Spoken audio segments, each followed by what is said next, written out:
کہ علامہ شبلی نعمانی رحمۃ اللہ علیہ کے مضمون کو چرا چرا کر کے، یعنی چرا چرا کر کے تو نہیں کہیں گے، مطلب وہاں سے اٹھا اٹھا کے شائع کر دیتے تھے، اپنے مدرسے کے مجلے میں شائع کر دیتے تھے، اور تمام طلبہ جو ان کے معاصرین ہوتے تھے، ساتھی ہوتے تھے، خوب خوش ہوتے تھے، ارے یہ کیا لکھا اس نے، ان کو بڑی خوشی ہوتی تھی۔ تو حوصلہ ملتا گیا، پھر انہوں نے ایک مضمون لکھا، پھر مضمون سے مقالہ لکھا، پھر مقالہ لکھا، اور پھر سینکڑوں کتابیں لکھ دیں، انشاء ماجدی ہیں، اور دوسری بہت سی کتابیں ہیں جو ان کے فن ادب کا شاہکار ہیں۔ تو کہنے کا مقصد یہ ہے کہ تجربہ جو آتا ہے وہ لکھنے سے آتا ہے اور پڑھنے سے آتا ہے۔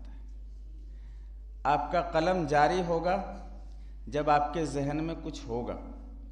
اگر آپ مشاہداتی مضمون لکھنا چاہ رہے ہیں، تجزیاتی مضمون لکھنا چاہ رہے ہیں، اگر حالات کا تجزیہ کرنا چاہ رہے ہیں تو حالات کا مطالعہ کرنا پڑے گا، دین دنیا میں کیا ہوتا ہے اس پر تجزیہ کے لیے ان کا علم ضروری ہے۔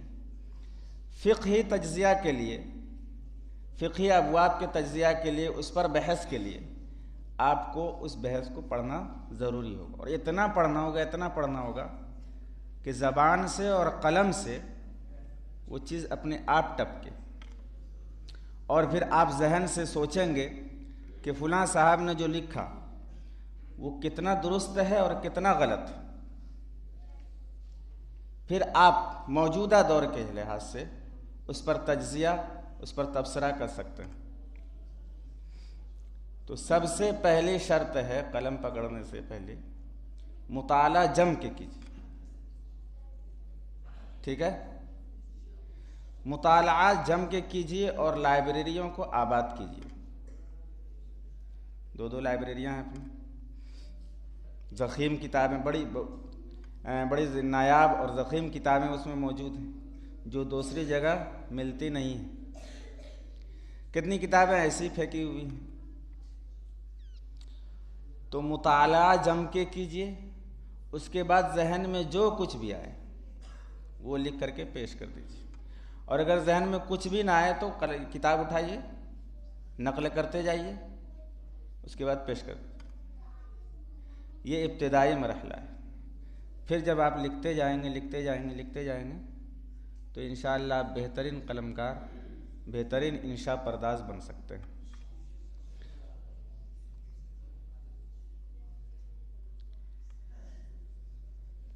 ٹھیک،